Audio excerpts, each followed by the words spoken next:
อย่าลืมกดติดตาม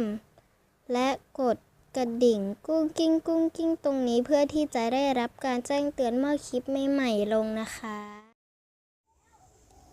สวัสดีค่ะวันนี้ก็จะมารีวิวสกูชี่ใหม่กันนะคะ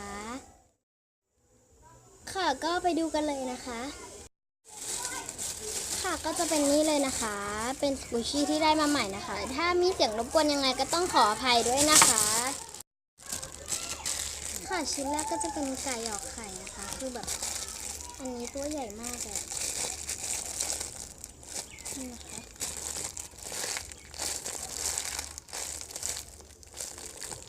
เรายังไม่ได้แกะ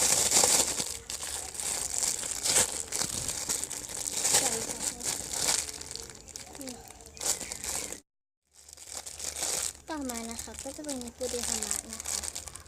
เป็นใสๆอย่างนี้เลย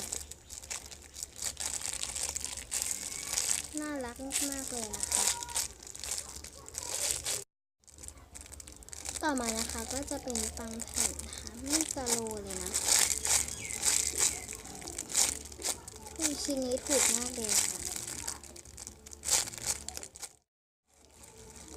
ค่ะชิ้นต่อมานะคะก็จะเป็นบันนะคะคือชิ้นนี้ก็ราคาถูกเหมือนกันนะคะเป็นไซส์มีเดียมเนาะ